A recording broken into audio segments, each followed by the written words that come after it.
the detour, when you feel like you're not on the path you should be, the detour you're on is the path. Yeah. That is the journey. And like when you get, if you wake up tomorrow and you're going to be a paid writer, like that's not the thing you're actually looking for. You know, the thing you're looking for is being grateful that you actually get to do it in the first place. And I feel like sometimes the things we don't want to do give us like unique starting points for expression. Yeah. All right, everybody. We got Ilan here today. I'm super excited. Thank you so much for coming on today, brother. Yeah, thank you for having me, man. This is cool. I've never done one of these before, so excited to get into it. Yeah, me as well. Tell us a little bit about your journey. Like, what got you to where you are? What exactly do you do? Where was the beginning of it all for you? Yeah, so I mean, I guess for everyone who kind of roughly knows me on Substack, so I write Blue Zone, and there's like two parts of it. So like my journey into like how I started making creative stuff, and then there's like the other side, which is like what got me to writing. I suppose I'll go into that first and then backtrack. So Yeah. in terms of Blue Zone, like I work as a director. That's like my main job, and I started to feel like I was getting, like, you have all these clients on you and they kind of don't let you creatively express yourself fully. There's always kind of hoops you have to jump through in guidelines. So I kind of wanted a space where I can kind of do whatever I wanted to do, and it felt very freeing. So kind of writing was the most low budget and high return way of doing that. So that was it for me. And in terms of like actually getting started as like a creative in general, I was an athlete, like as a kid growing up. Oh yeah. And so I was like in high level gymnastics, and that was like my main. Oh really? Quite dedicated. I wanted to, go to the Olympics, everything, and at like the age of 19, I realized that I really wanted to do film, so I kind of started to get into that and switch gears. And I didn't really know anyone in the film industry, didn't have any family, but I had a dream, just kept chasing it, and I managed to get to this point where I'm doing it for a living. So it's a cool place to be. Yeah, that's awesome. So what originally like drew you to filmmaking? Was it something that you were interested in as a child and then sort of like backed away from for a while and then came back to it after your athletic journey? Or was it something that you were like, I want to try something new, let's do filmmaking, it looks interesting, kind of captivates me a little in a certain way, and I'm just going to get into it right now for the first time? Yeah, I think it's what you said about like captivating. I think the best pieces of writing, the best films, the best art in general it kind of like broadens your world a little bit. Yeah. I watch movies and feel like I lived a whole new life while seeing this film or reading this book, and feel like I wanted to be a part of that. So initially I came into it like wanting to be a stuntman, so I would just be filming stupid videos of my friends, like jumping off random objects and doing stupid stuff. But that kind of like developed into starting to learn how to film stuff, how to edit, and then how to kind of evoke feeling, and kind of getting responses from people by the stuff that I create. Okay.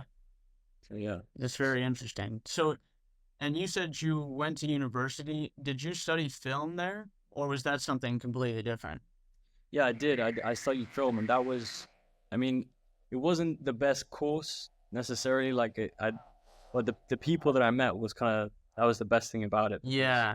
I was around people that were, that wanted to make films, that wanted to create art, and having that around you is very encouraging. It makes you want to do it. And for you, like as a writer, do you have people around you that made you want to write, or like how did you even fall into this or get into this? Oh man, well for me, writing was something I started writing at a very young age. Like I was really into reading and writing, like basically from day one. I remember I read some book about penguins back when I was like 3 years old, and I was like super proud of myself for having finished the book, and like it was a big deal. I was like, I just read my first book. I don't know, maybe I wasn't 3 years old. I don't remember how old I was. And writing always kind of came with that. Like I would be writing stories as a child, in crayons, like in these notebooks, and yeah, reading and writing has always been a big part of my life. There was a period of time though, probably sometime between the ages of right when I started getting super social, right when you get into, I don't know exactly how the school system works in the UK, but we have middle school. So right when you're about 11 or 10, 12 years old, you go to middle school. Sorry, I shouldn't be doing this outside. There are so many supercars in the city. Um, so yeah, I kind of backed away from it once my life got super social. Once I started getting really into my athletic endeavors, which for me was soccer, which is for you guys football.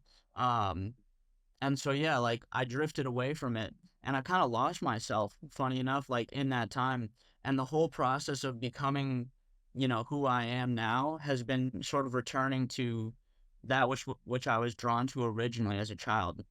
So I don't know, is it kind of similar story for you there? Yeah, yeah, that's really interesting. It's kind of like you kind of have to go away from home to realize home is the place you want to be to come back. And you must be lost before you are found. Yeah, exactly. And that's similar to me. I mean, I think I started writing stuff at like 7. I'd read a book and be like, I want to write this, and I'd write that's like that story, but a different version of it. Uh, Uh, and writing was really the first thing that ever kind of really I knew that I would want to do this for some reason, which is great. And I think I was like 7 years old or something. uh, Um, and for a long time, I'd write. I kind of always journal, but I did. I was really embarrassed of it for some reason, so I didn't tell anyone that I was writing. really?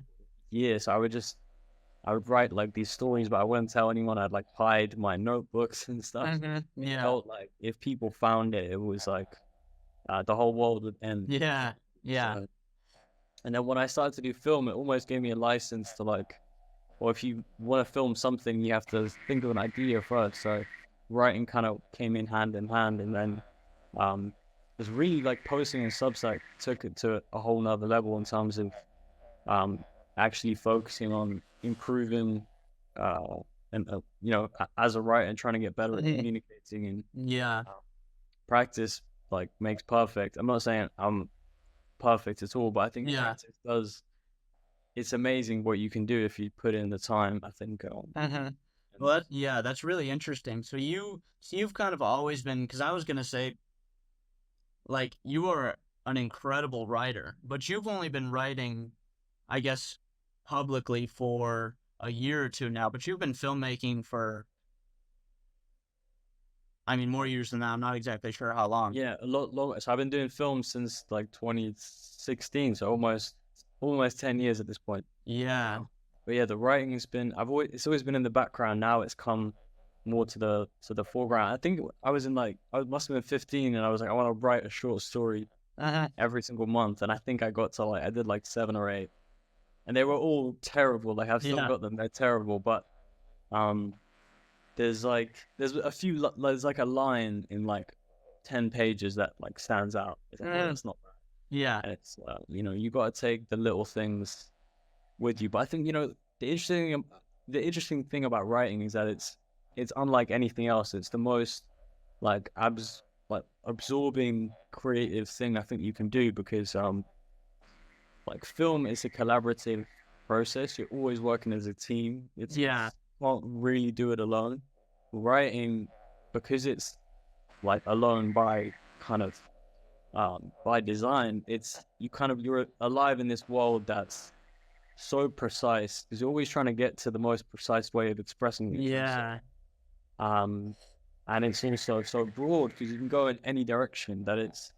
You're in this whole world of phrases and you know rhythms and sentences and ideas. And I think that it's sometimes I'll just be writing for like 4 or 5 hours and time just goes by and it's Yeah. one of the best feelings ever. And you don't really get that in. I think maybe you get that in like painting or something. I don't paint, but Uh-huh. something about like the solitary Yeah. creative expression that's really special, I think. Yeah. The immersiveness of it.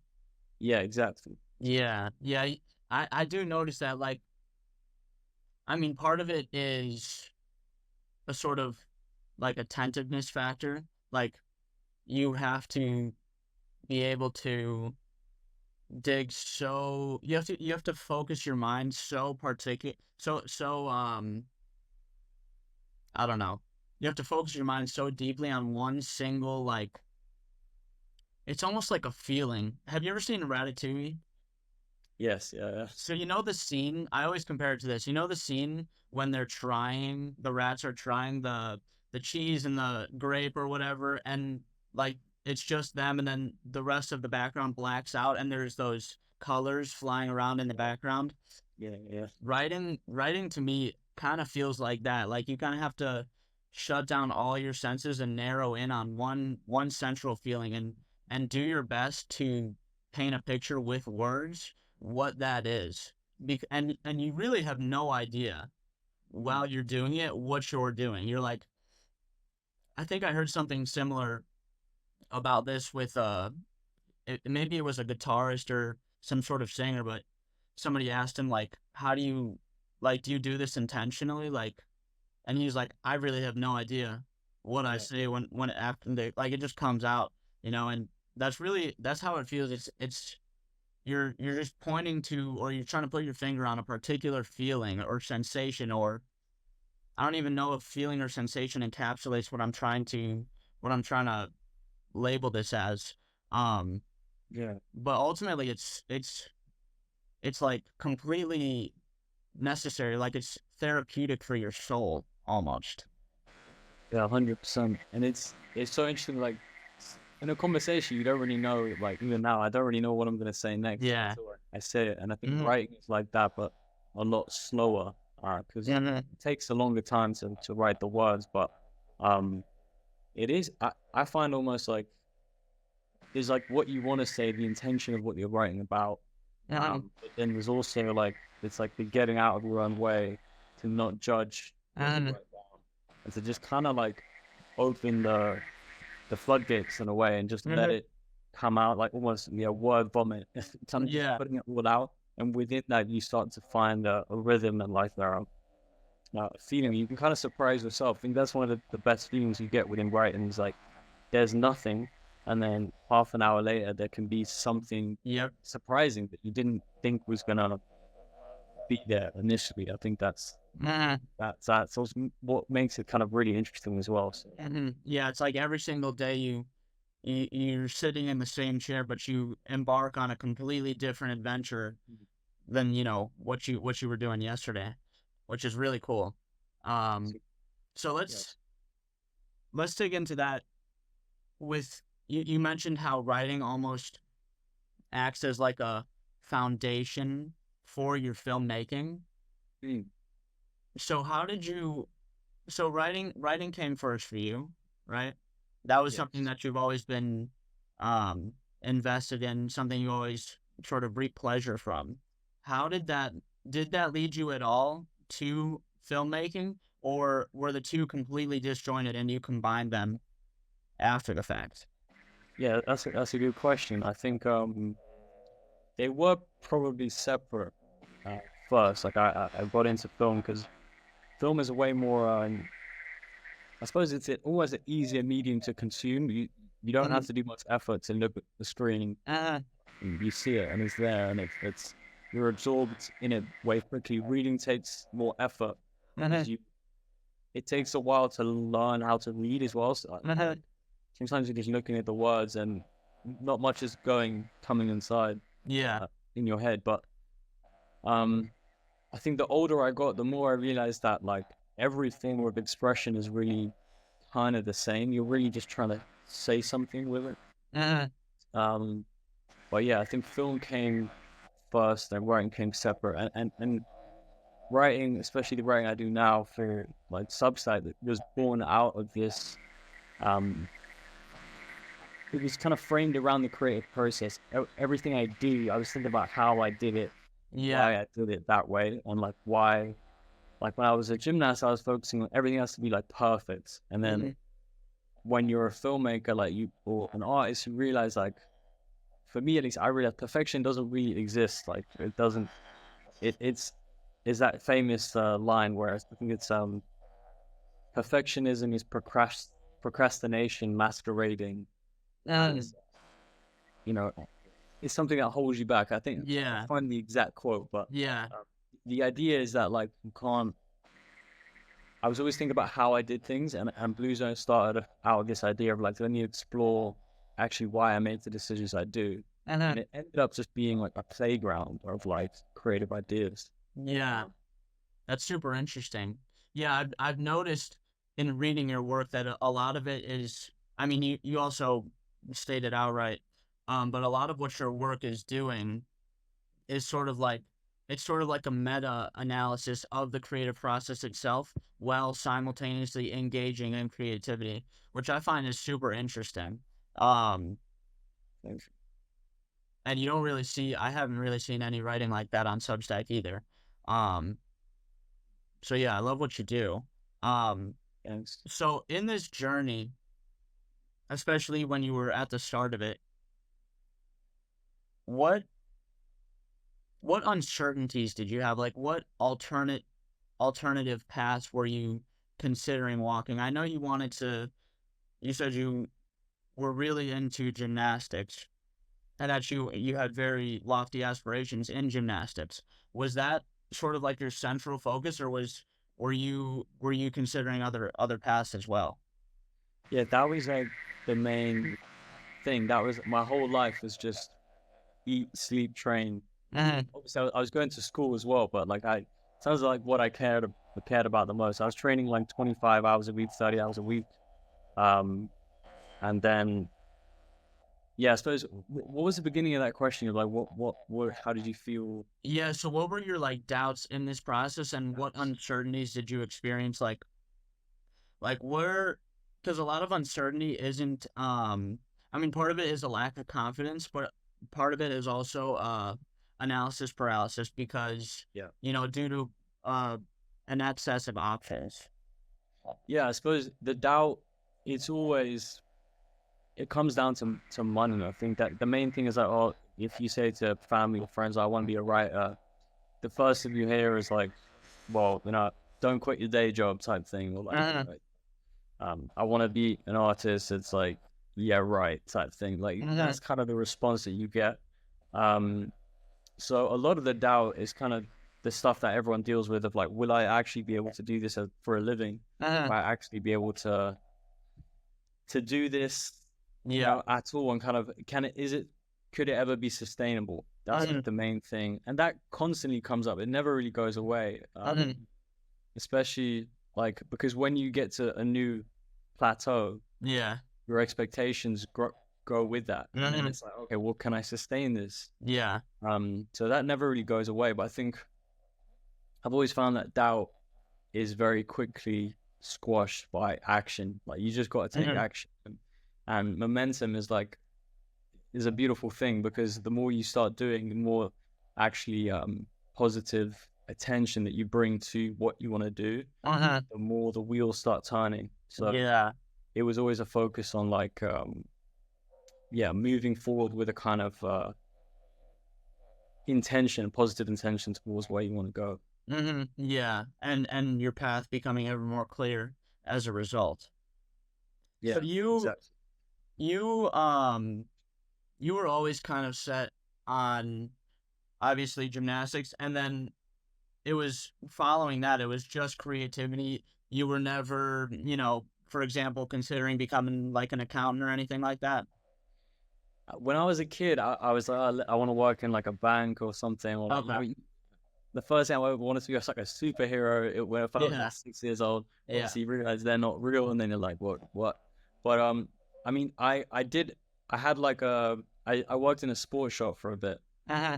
and I really I really hated it actually. I was dreading it because it was um I was very bad at it, like serving people and uh I don't know. It was just 9 hours of standing in a shop, like tending to people's needs and Like you said a sports shop, a sports shop. like Yeah, the just sports like equipment.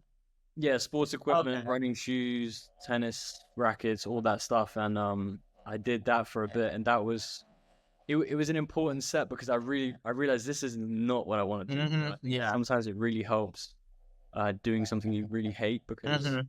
it shows you, okay, this is definitely not the right path, and I'm going to work really hard Yeah. to go the opposite way. And Yeah. I think when I went into uni, I kind of realized I have university, like I have 3 years to somehow figure out a way to, I guess, make a living off this, because I was really set on from the first year not um I didn't want to get a regular job. I kind of wanted to go straight into the industry and see what I could do. So those 3 years, I worked really hard. I'd go and film like parties and like club nights. Oh yeah. Like the stuff that is not like glamorous, but Mhm. I was getting paid £350 to like shoot a night out and Oh yeah. put that together into an edit. And it was a very slow process, but over time I grew my show reel. I grew like what I could do, Mhm. and the job started to get bigger, and it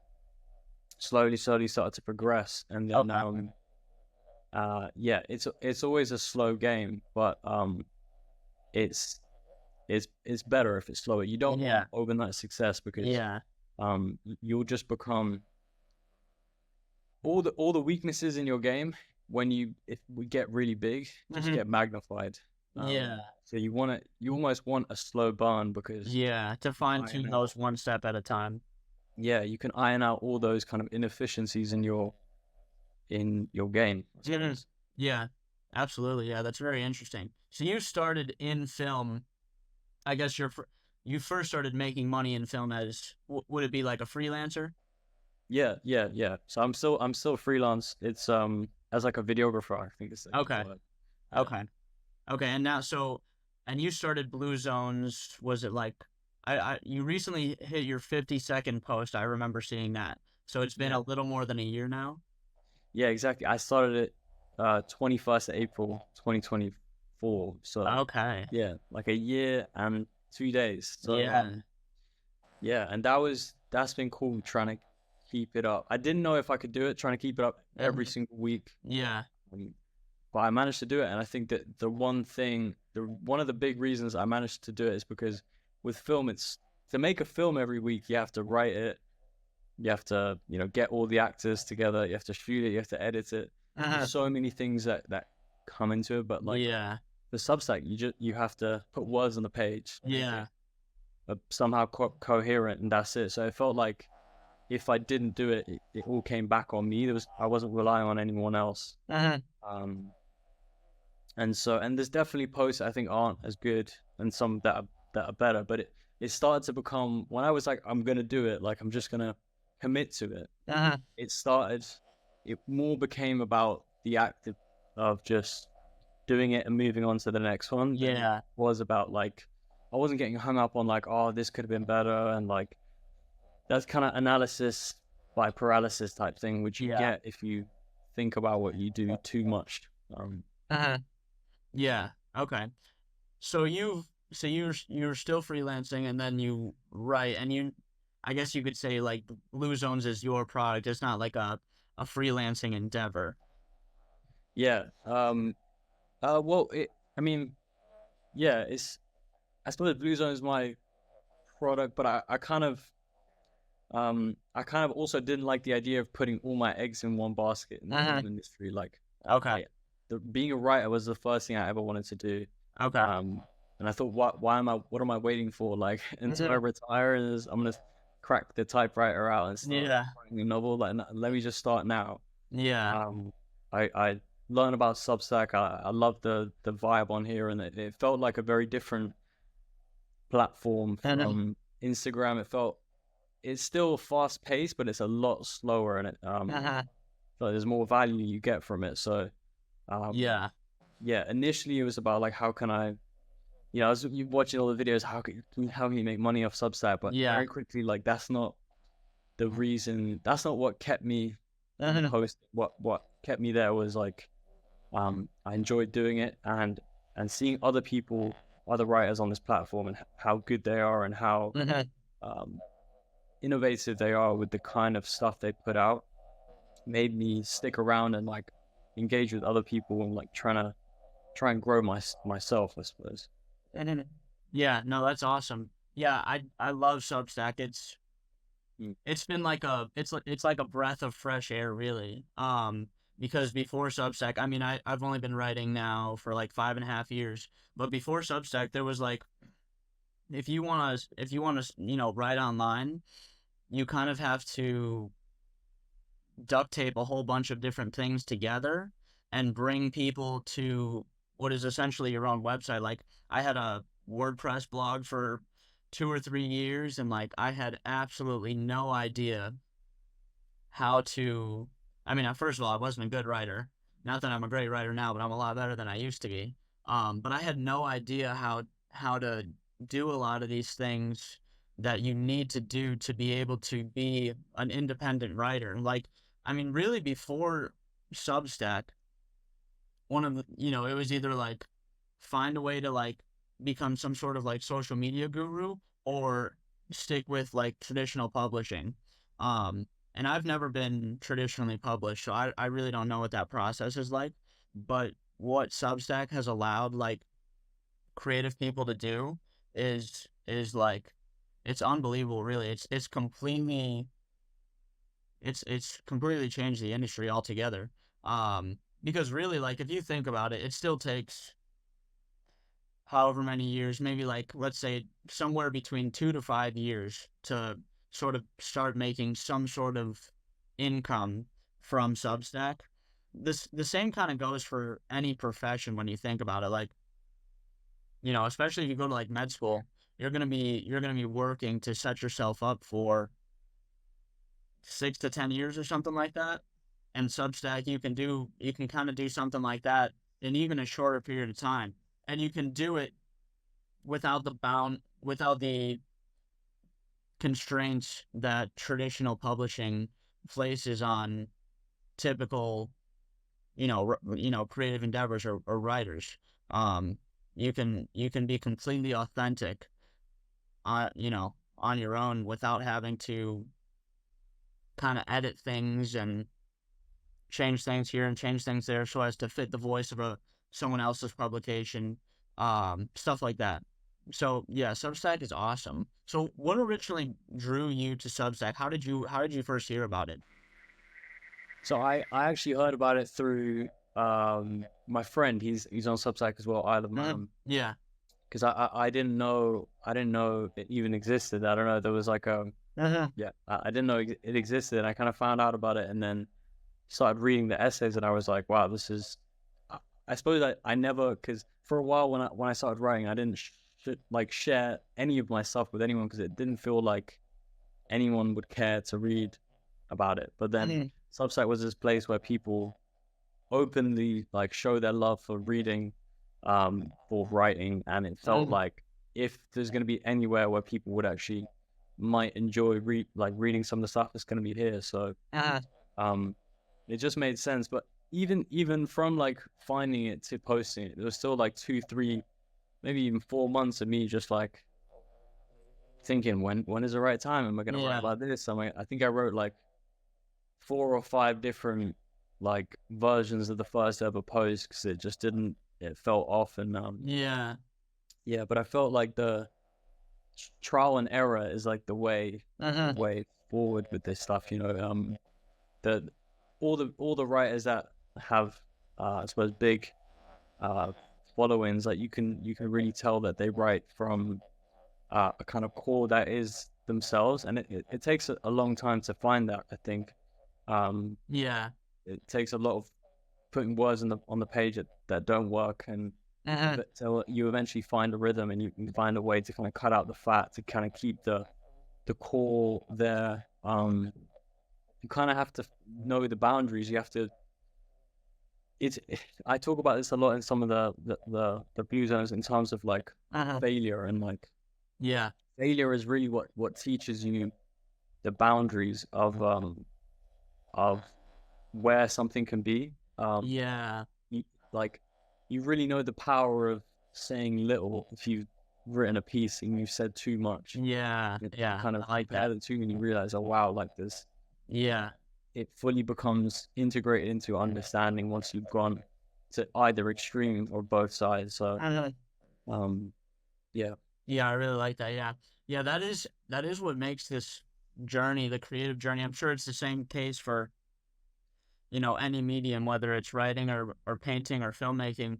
You do sort of have to spend a lot of time failing and like figuring out, what you're not so that you know what you are. And once you know what you are, it's like it's just growth. But until then, it just feels like you're banging your head against a wall, you know? Yeah, yeah. Um, and I think that yeah, it takes a while. It takes a while just as well as a human person, Mhm. almost as well. I think growing up where you're trying to. I know for me, like you find a group of friends, you find a tribe, and you think that's you. And Mhm. then time passes, and you realize that's not actually me. I was just hanging out with these people, Yeah. and and then you switch. There's a new phase, and it kind of um. I think the best writing is you're connecting with like the kind of infinite aspect of yourself, the eternal side, where it's the the feelings or the kind of ideas you had when you were a kid that Mhm. still ring true. Um, Yeah.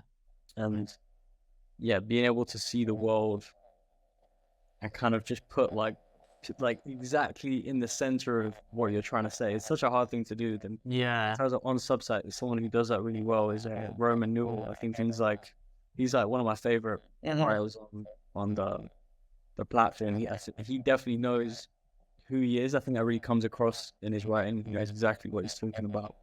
Um, and he does it really unapologetically. And it takes a while, I think, to get to that point. It takes a lot of um trial and error, I suppose. Yeah. But it's when you get there, it comes across as completely unique because Mhm. the filter between who they are and what they're expressing is it's almost like the cleanest filter there is. When you're starting out, there's so much. You have other influences from people, and you have Yeah. what you think you should do, and you're thinking about what people might say about this piece. Um, That's super interesting that you say that actually. I want to talk about what brought you to or how you found your voice, but I really want to dig into this really quickly because you basically just articulated that creativity is a medium for, finding yourself and figuring out who you are and sort of separating yourself from all the chaos of the outside world. Do you feel that's been the case in your process? I, I, I mean, I try to. I don't always succeed in doing it. But it's always it's like that Hemingway line of like just write the truest sentence you know.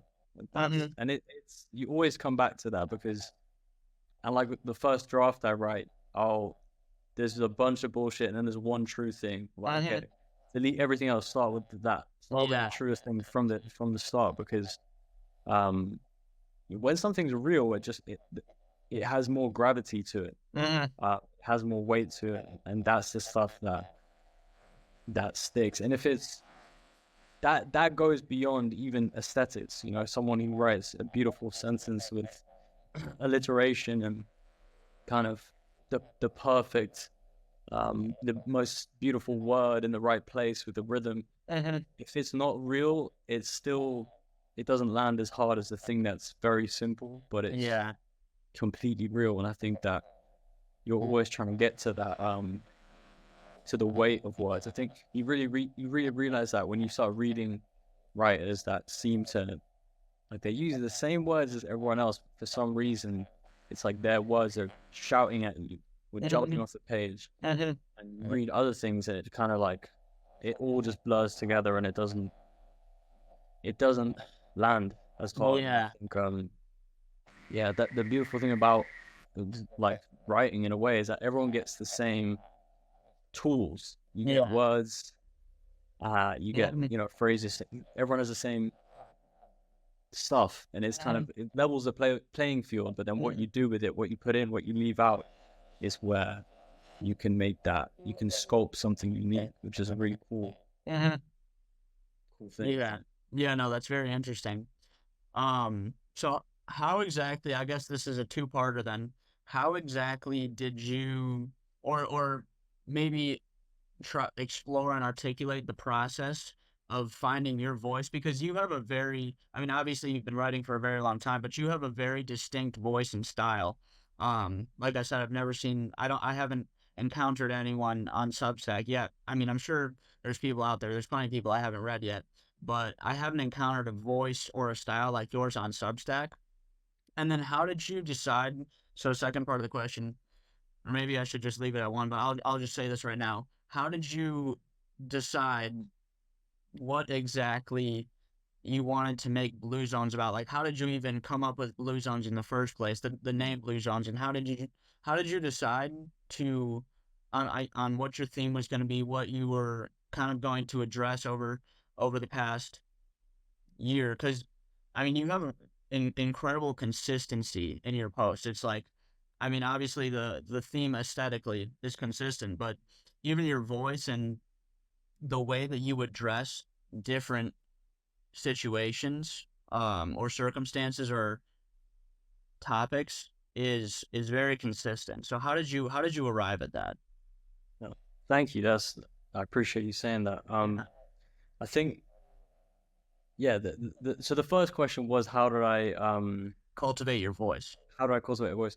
I mean, I don't necessarily know if I found my voice. It's such a like uh intangible, Mhm. ephemeral thing, Um, because you keep changing as well. But uh, um, I think in terms of when I'm writing something, again, it comes to like write the truest thing you know. I always start the post the same, which is like I never like plan what I'm gonna write. uh, Kind of just literally start going. Like yeah, even if it's like I don't know what I'm gonna write today, yeah, and yeah, um you just the first thing that comes to your mind, you put it down. uh, Um, and I think if you do that for a page, 2 pages, there's gonna be something that you linger on, that your eyes kind of linger on, right, and mhm. that then becomes maybe the start of it. So a lot of it originates, I think, from being playful. I think that's like been thinking about this a lot for a while, but like playing is like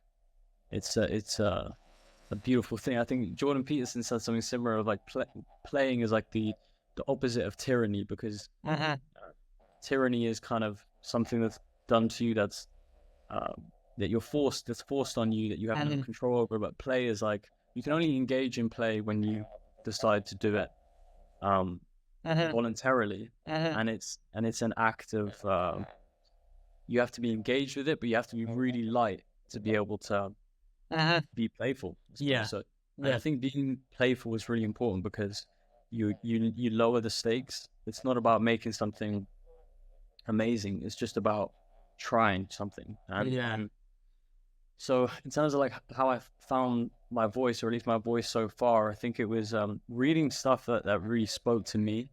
Um, and I'm actually a big fan of like emulation, copying people. I think okay, there's that quote like good artists good artists copy, great artists steal.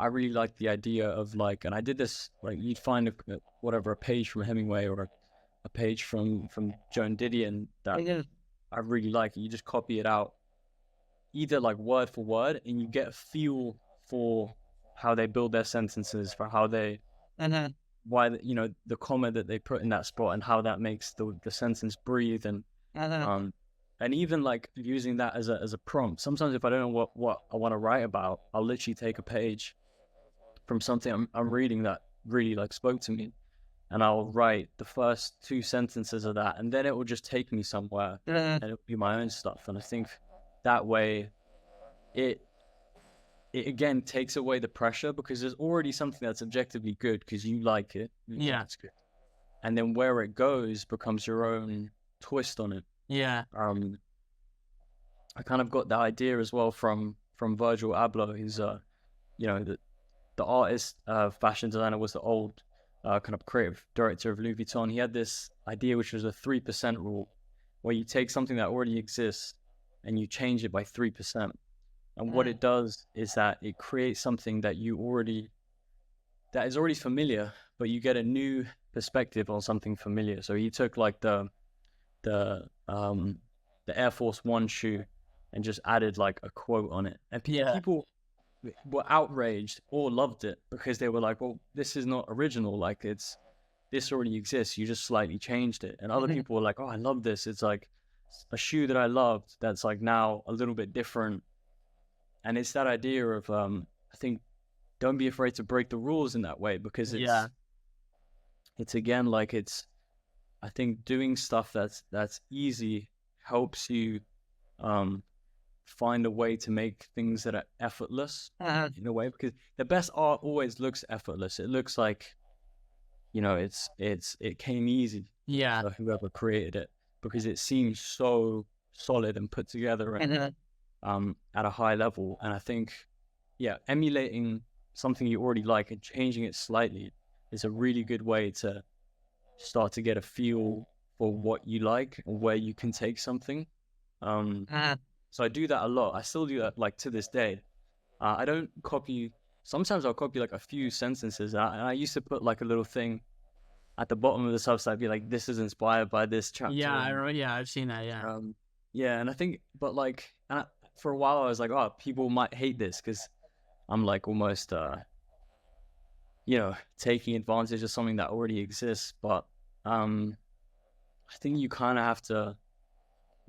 What it does for you as a creator is bigger, and especially if you respect the material. Like, you don't. I'm not going to try and sell that to a publisher. Like, I'm just going to post it on Substack. Yeah.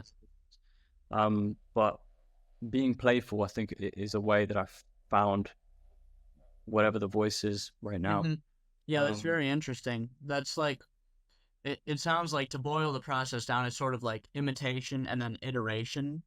yeah, Iteration within with sort of a playful energy, because it's that playfulness that allows you to, first of all, go all the way to, I guess, the edge of yourself, your boundaries, failure, and discover, like we said before, what you are not. But it also allows you to um, subsequently iterate and create something that's completely original and authentic. And you can't do that if you're not having fun with it. And obviously, writing can be very difficult and painful sometimes. Um, yeah. but What it about can for you? be. Like you said that you're a lot better now than what you were when you were publishing on WordPress. Like, what for you has gotten you to this point where you've got your voice now? Like, how did you get there?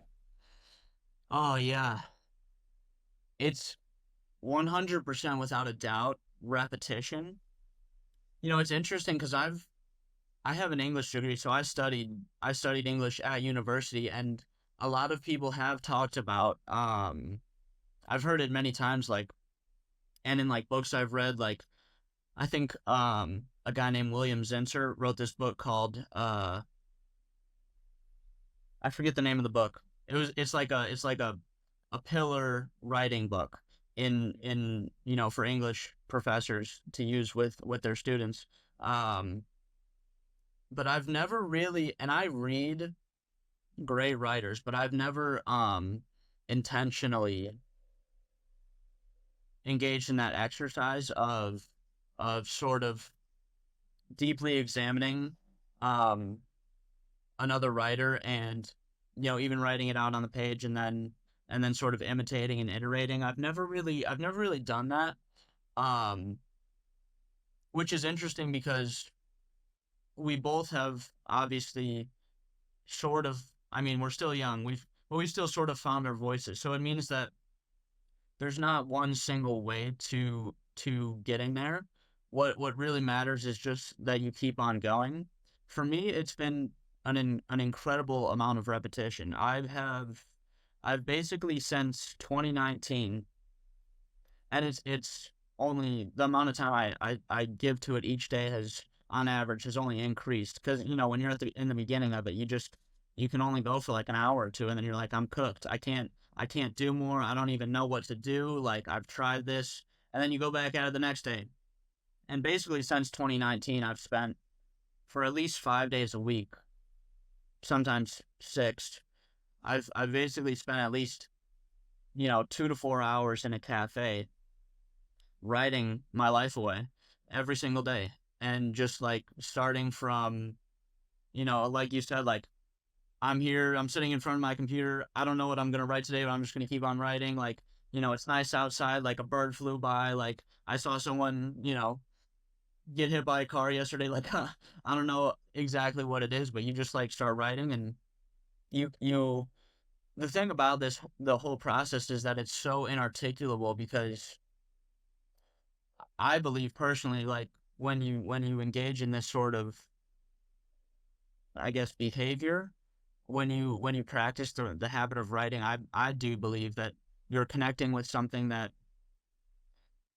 isn't immediately present or apparent to someone, to an average human being today. You start to see that a lot more is going on than what's going on at the surface. Um, and the more you give yourself to that practice, the more that opens itself up to you, and the more, obviously, the more you get to know yourself. Um, and I know I haven't totally like answered the question of like technically how have I found my voice, but the thing is that like I don't really know how I found my voice. It's not totally clear. Like, you just keep on doing it over and over again, and the more you practice, and the more all you can really do is like try your best to do what you think is best. And in the beginning of the journey, which is why the beginning of the journey is so hard, you you don't know what that is. Like, you have like a very vague idea of what you're aiming at. And so like you sort of just like aim in a general direction and you shoot, and obviously you miss. And then you have to do that 500 times in a row. And you do that over and over again. And then like one day you're like, wait, I see something. Like, there's something there. Maybe I can aim at that. And then you kind of get closer to something that, you believe is meaningful, and the, I guess, the best possible outcome. And over time, that becomes more clear to you. Um, but in terms of, say that again. No, that reminds me of this quote which I've been thinking about for like months ever since I heard it. I think I heard it from uh, Gordon Glasgow. He's also on Substack. He has this publication called 12 Questions, where he asks writers 12 questions, and I think he mentioned this thing where Peter Beck said this thing of uh, the style is the summary of one's flaws, and it's the fact that like what your style becomes, what your voice becomes, is the collection of all the mistakes that you've made and how you responded to them. Oh, wow. So, and if you think of it in that way, like your failures become the edges of the path that you lay, Yeah. lead the way to your voice or style. How you Wow. want to create it. And I think that there's really something to that, because every time you make a mistake, you dwell on it, or even if you don't dwell on it, like it's you remember it because you're like, that wasn't good, and because of that, you then pivot slightly to not do that again, and it leads you in this really interesting direction. So it's like, if you want to get an interesting voice, if you're like a writer out there, you feel like maybe your voice is blending into everyone else, or you want to, it's like, make interesting mistakes, because Yeah. that's what's going to get you to an interesting Wow. style. That's super interesting. I like that.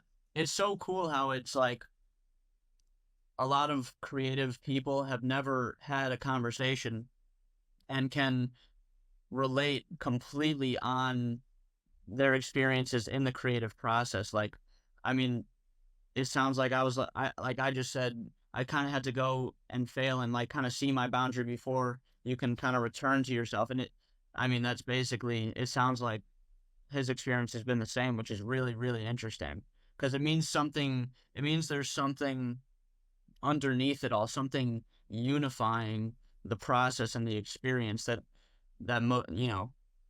we're not even aware of, which is really, really cool. And I don't know what that would even be called. And I'm sure you've experienced the same thing as well. Yeah. What do you mean? Like the thing that's unifying that? What do you mean by that? Um, Let me try and articulate this. There's something that is universal to, I mean, I guess you could talk about like if you want to get to like the bare bones of it, it basically means that there must be some sort of like physical law of the universe or of human nature that that sort of lays out the path for this process and kind of lets you know when you become aware of it. You can see signs along the way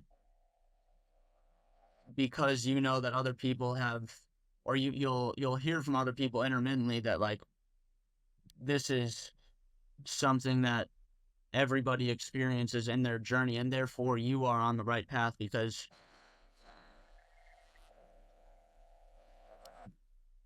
how do I conclude that? I don't even know. I Do you think it's kind of get more, what I'm to be saying? honest, I think it's more like it's that like habits maketh the man type things. Like what you see is what you are type thing. Uh-huh. Like the things you do on a daily basis, um, are the frame through which you make uh deduction about the world. If Yeah. you're sitting around doing nothing all day, the world it becomes a very, it doesn't give much back at you, and you can grow resentful. But if you're out there taking action towards what you want to do, even if it's small things, like if your mind is genuinely like caught up in making um, progressive momentum towards what you Yeah. want to do, like that's how you're gonna see the world. But there definitely is a thing with writing where it's you come to it with intention, Uh-huh. and it does at the best of times it like flows out of you. Uh-huh. The best works come across as transcendent, I think, Yeah. which is almost the word we're looking for, where Yeah, that's it. it's it's the thing you're doing, but it's also more than that. Yeah. There is this unknown force that keeps it. That's what when you think about like classic novels or literature, it survived that long because it taps into a thing that everyone um thinks about. It's in the Mhm. zeitgeist, but it's also something that almost seems alive, like it's a thing of its own. Yeah. um, and yeah, it's special when that kind of survives its maker a lot of the Is times. it inspired by the muse? Mm, Yeah, that's interesting. Um, so with that being said, I know we don't have too much more time. I want to get into real quickly exactly how you ended up. I know we talked a little bit about it before the podcast, but I wanna get into real quickly how exactly, and I would love to continue this conversation, but we could keep on going and going with it.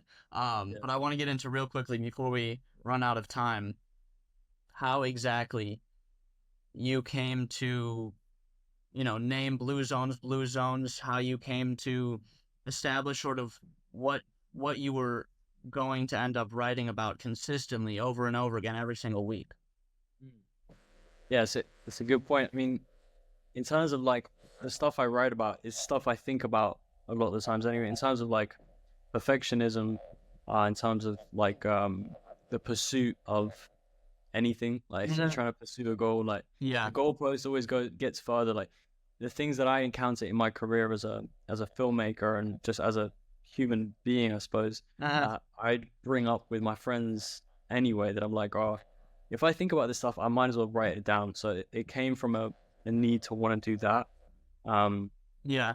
and also to kind of have a space that was uniquely my own. Uh-huh. Um, I before I did Blues, I wrote like a feature length screenplay, and that like changed my life because in the even if I'm working on like big projects, with the films I do in terms of like branded stuff, Uh-huh. there's always a client telling you change this, and the client at the end of the day, like you got to do what they say. Uh-huh. So there's not the true freedom of just being able to do exactly whatever you want to do.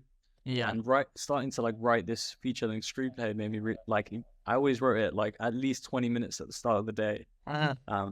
pretty much every day, and like that, it made me kind of it was very freeing because I could do anything I wanted to do, and no one was telling me you can't do that. Yeah. And so I really liked the way that I felt doing that. So I wanted to do that under Blue Zone about things that I was already thinking about in terms of the creative process. And I feel like I always end up talking about it, so I might as well share it. And in terms of the name, um, it kind of came out randomly where I was talking to a friend who's a musician, he's an artist, and he's a hip hop artist, but he's very versatile. Like he can make techno, you can make kind of atmospheric stuff. And he was telling me how he wishes that he could kind of be more open and go into different directions and doesn't feel like he has to stick to the lane of hip hop. And I was like, oh, why don't you create like a new artist name, keep it completely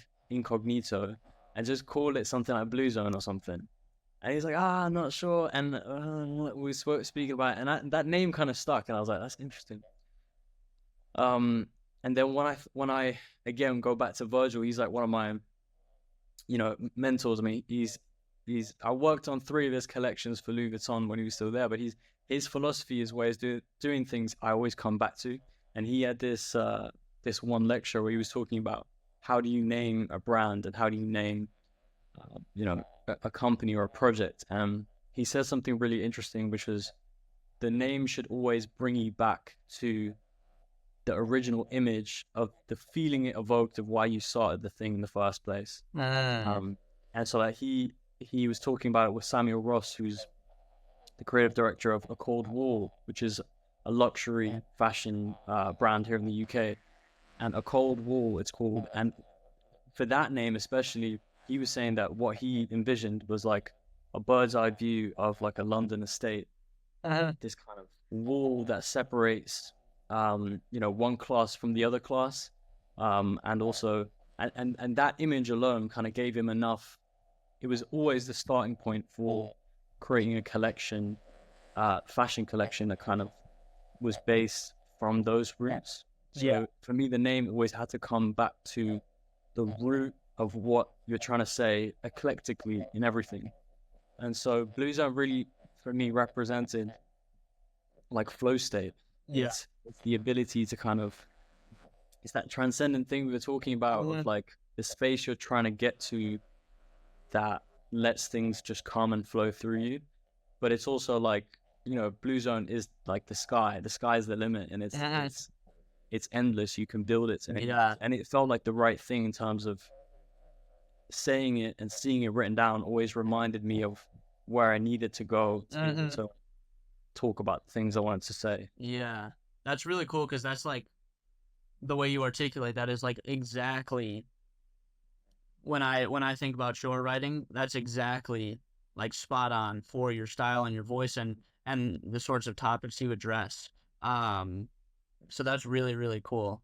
That's yeah, my brand is obviously just Ryan Substack. So I never really I guess I was kind of intimidated actually by coming up with something like that. I mean, one, because I was worried, this is my subconscious, I was worried about not exactly hitting the nail on the head with the name. And number 2, sort of, I guess, confining myself to what I thought would be one solitary subject. But what it sounds like this actually does is empower you because, I mean, not only do you have something like perhaps on a day like when you don't know exactly what you want to write about, you can always go back to that central feeling that the word Blue Zone evokes and get yourself in that state. But it also allows you to iterate, like we said before, and more fully, all-encompassingly address the same thing over and over again and look at it from a variety of different angles until you sort of paint an entire complete portrait of it. Right. Yeah, that's a nice way of putting it. But I think even like your name, like I think your name is a great place to start because your subset, obviously, correct me if I'm wrong, but it seems to be like an exploration of the self in a way. Like you're trying to understand yourself. You're trying to grow in like a positive in a positive direction. So what's better than your name? I mean, like hearing your like a name itself is quite a meaningful thing, especially the name you were given by your parents or Yeah. given in this world. Like your name said by your mom at the right time will make you remember yourself. It's like the I think that goes a long way. I think Yeah, that's very true. that's it's an empowering name as well. Yeah, thank you. Yeah, that's interesting. That's a good way to put it.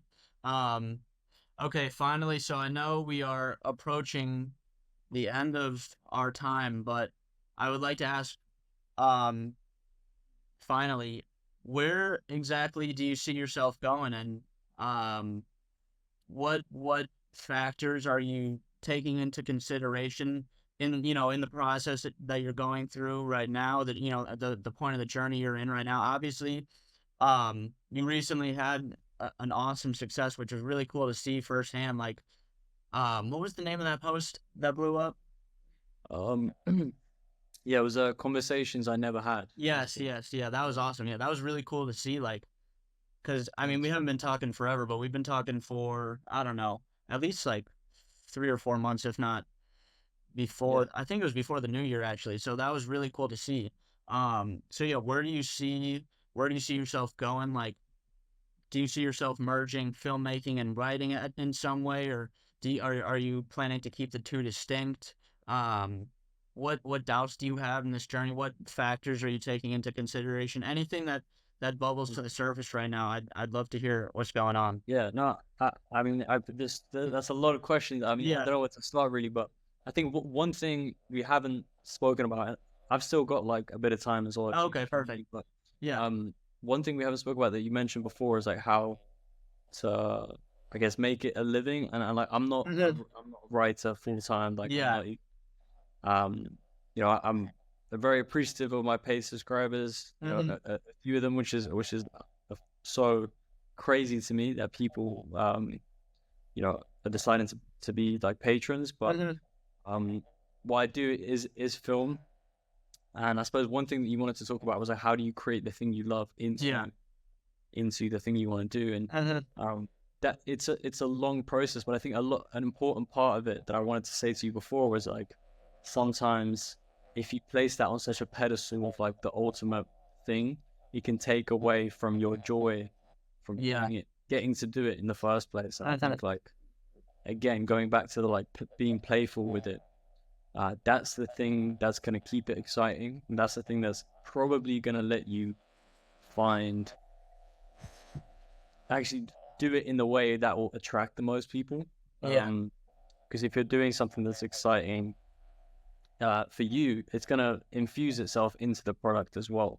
Yeah. Um, so I think that's an important thing. And obviously, I'm not a paid writer in any sense, but I feel like if I relate to what I've learned from filmmaking, I think if I want to be a writer for all my life, how can I Mhm. sustainably do that? I think that's like the way. Keeping it fun is like no one talks about that, but it's really important. I think it's Yeah. like kind of like brushed off as like but Mhm. how do you get 1,000 paid subscribers? It's like it's not about that. Yeah.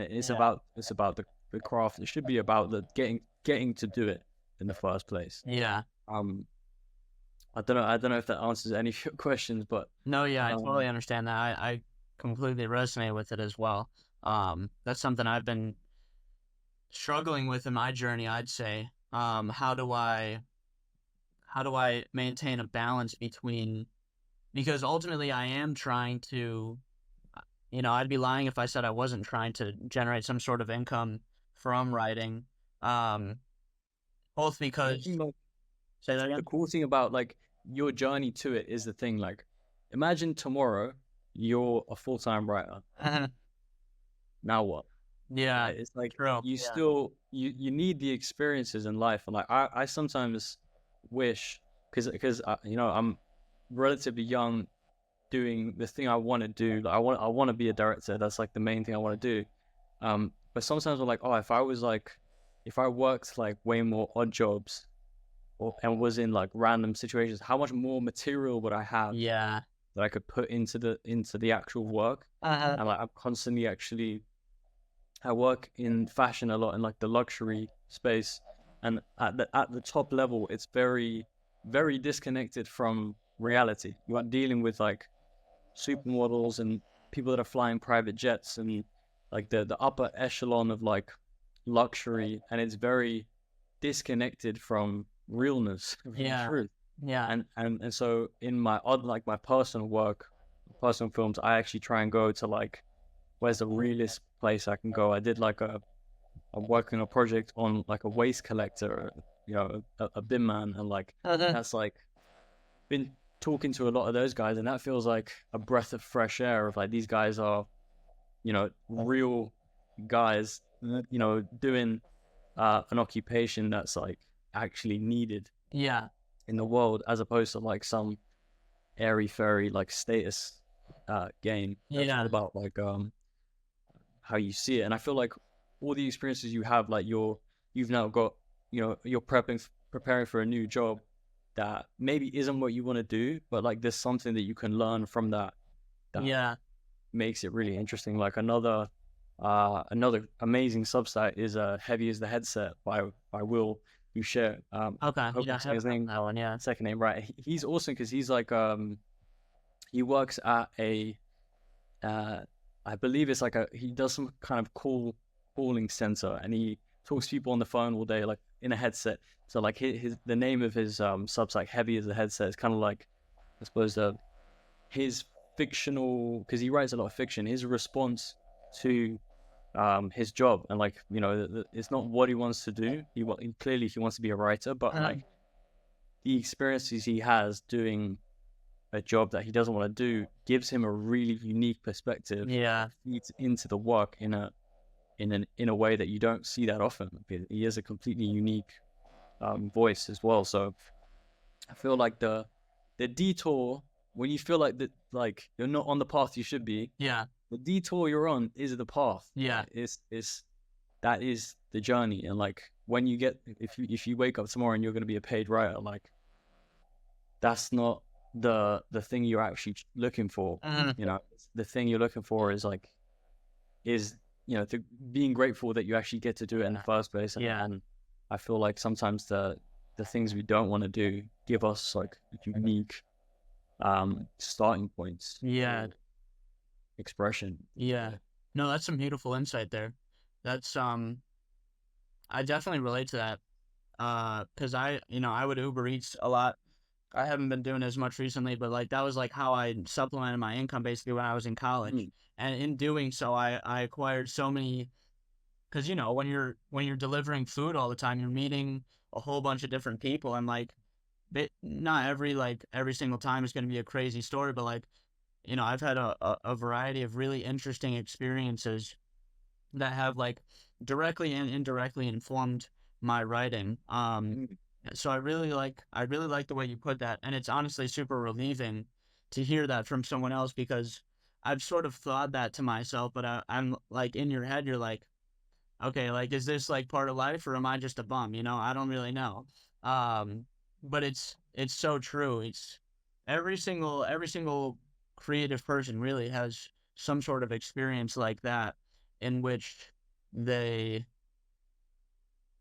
kind of have to like live life as every single human is living life today. Um, Both because it gives them insights into themselves, and it also helps them understand the world and make them relatable to other people. Um, so that's really interesting, and I like the way you put that. And I thank you for sharing that with me as well, because that's probably something I needed to hear right now in my journey. Um, so yeah, yeah. I feel like that would be such a cool and interesting piece if like you almost, I don't know if you still do the Uber Eats, but if you have like almost like snapshots of Hmm. like a night of delivering food, Yeah, like and you can make it quite cinematic just off like I don't know how you're delivering food, if you're in your car or if you're on like a moped, or yeah, how you do it, but like there's so many the kind of like random interactions you have with people, you kind of crossing them at a point of necessity. Everyone needs to yeah, eat.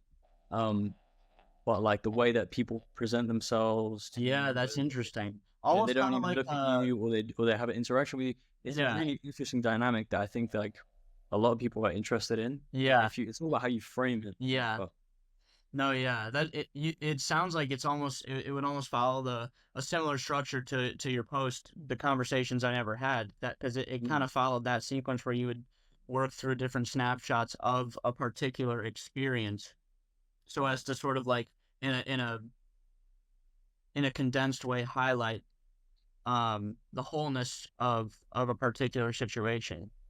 Yeah, yeah, that's true, and that's a, a weird. That's an interesting post as well. The fact that it blew up. I mean, it felt when I was writing, it felt like anything else Yeah, I'd written. It didn't feel like special or anything.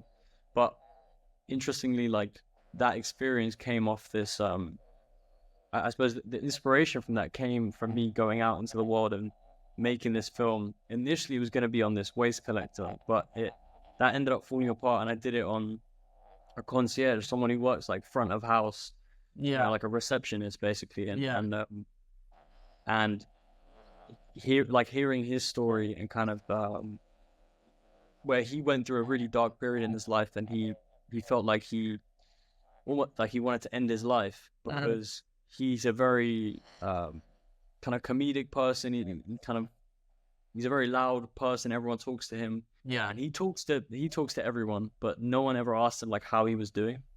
And it kind of made me think of like, wow, like what are Oh yeah. the conversations I wish I had with people, um, or that they had with me that like maybe could have changed, a period of my life where I just felt down for some reason. I felt like not myself, or what could if I would have like asked this question to someone, or if they would have told me this, maybe it could have shifted things, and it became like again, it was a playful format of like finding not necessarily like accuracy, but truth. Like because the answers were quite like poetic in a way. It was like, what did the world look like before you were told what it was? And the answer was like, it was blue and green and red, and the earth smelled like remembering. It's like it's not necessarily how it actually was, but it's how it is the truth of it type thing. Yeah. Um, and yeah, I feel like I went off tangent here a bit, but No, no, no, not at all. um,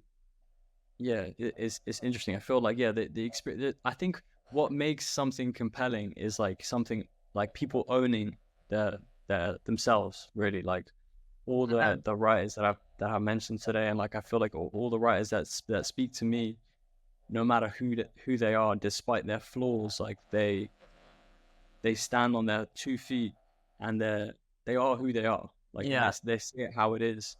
Um, and when they own their life, even though it's not like perfect, Uh-huh. it it just shines in its authenticity, because it's you can tell that it's real. Yeah. um and I'm still trying to get better at that. I'm not, definitely not there. um None of us are, man.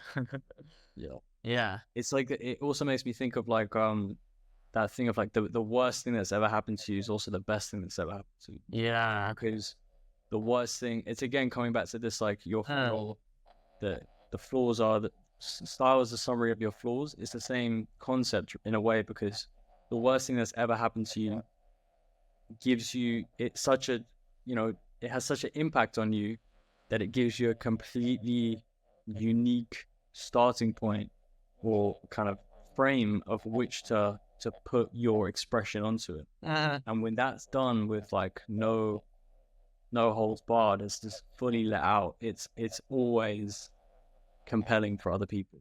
Uh-huh. Yeah.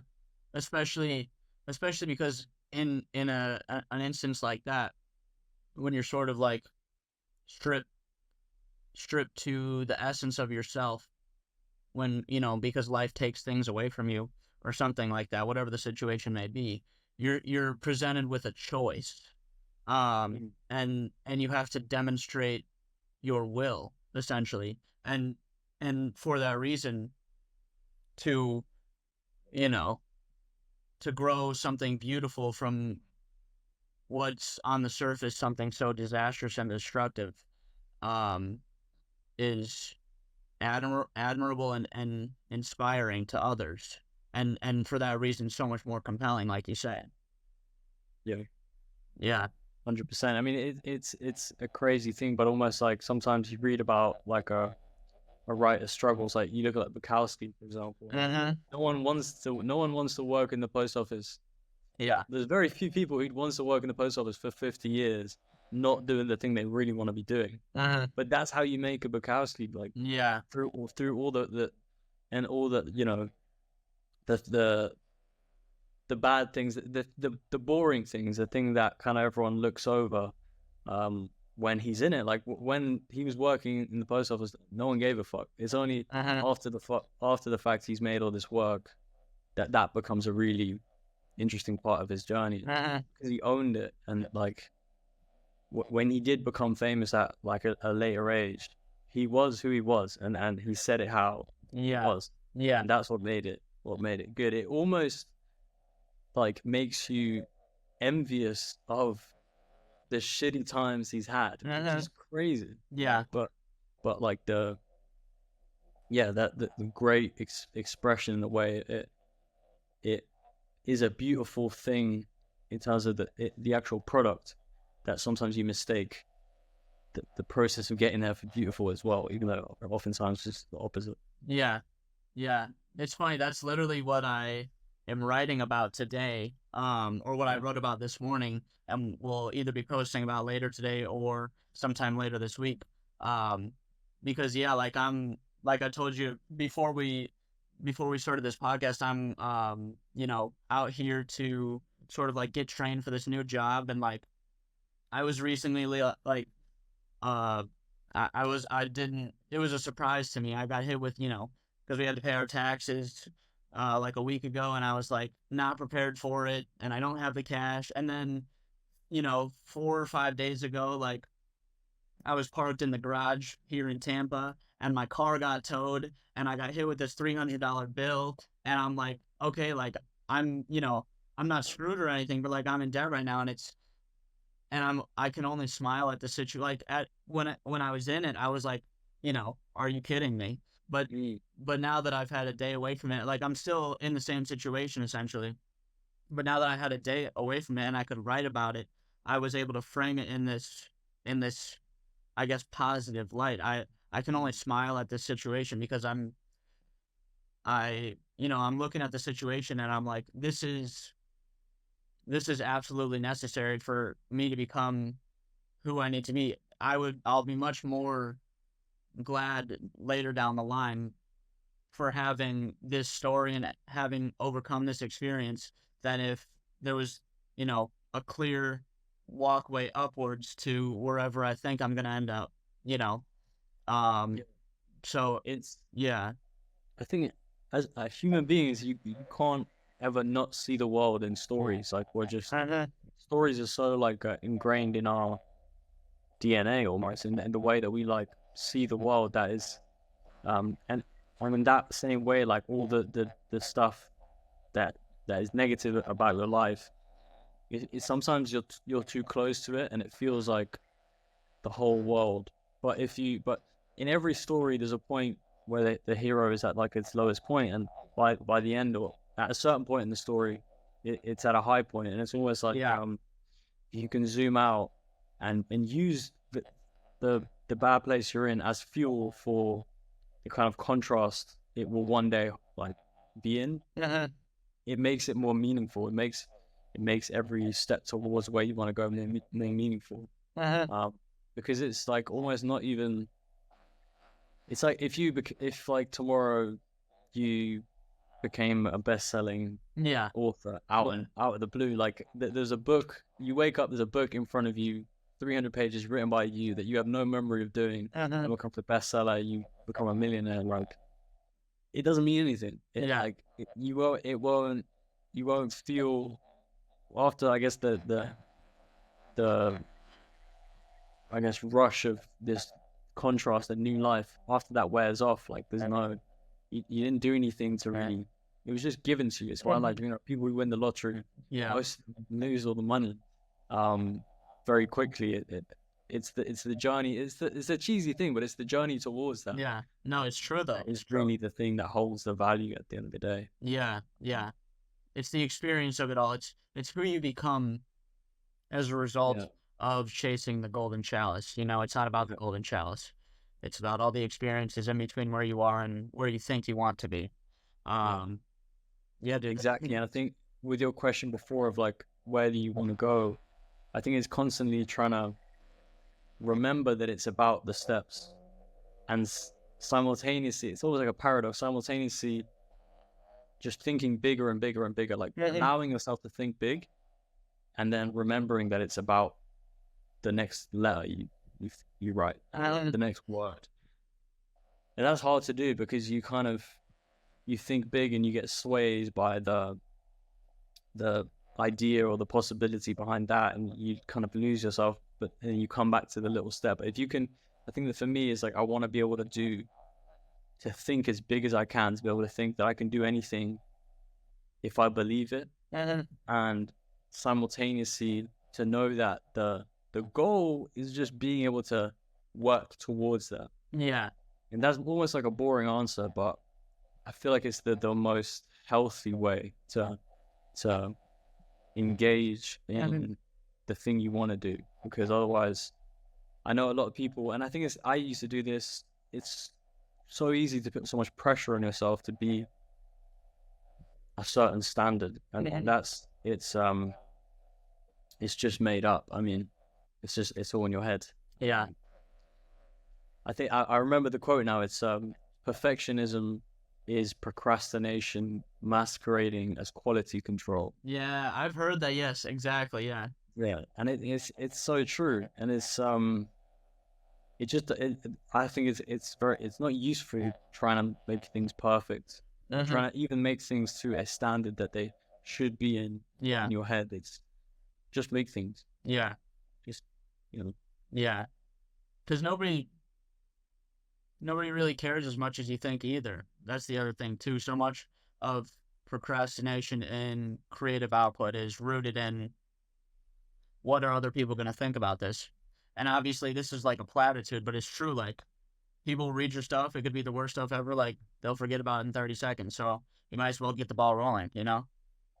Yeah, that's true. It's like this. Everyone's looking through their own eyes, thinking that everyone else is feeling and thinking the same thing, but we're all caught up in our own lives, really. Yeah. Yeah, exactly. Yeah. Well, let's go ahead and wrap this up right now. That was good. That was awesome. We just did an hour and 22. That was a lot longer than I thought we were going to. So yeah, thank you so much, Ilan, for coming on today. Thank you Yeah, guys. thanks. Thank you guys for listening. This was a lot of fun. We got a lot of good stuff planning out. Go ahead and check out Blue Zones on Substack if you haven't already. It's some of the best work I've found so far in my Substack journey. It's definitely worth the read. So yeah, thank you so much, and Thank you. yeah, I'm sure. Appreciate your time as well. Yeah. Yeah, I wasn't expecting to kind of go on this. Yeah, we covered some awesome topics, and yeah, I appreciate your time and your writing as well. Thank you. Yeah, I Keep appreciate doing that. Yeah, this was a lot of fun. Hopefully, maybe we can do something again in the future, or get Yeah, even like a round table of writers on a group discussion. That would be hard to manage, but maybe something like that. I don't exactly know. that would be cool. Yeah. Sure. All right, man. Well, until next Thanks. time. Thank you Appreciate very it. much. Have a good one. Yeah, see you too.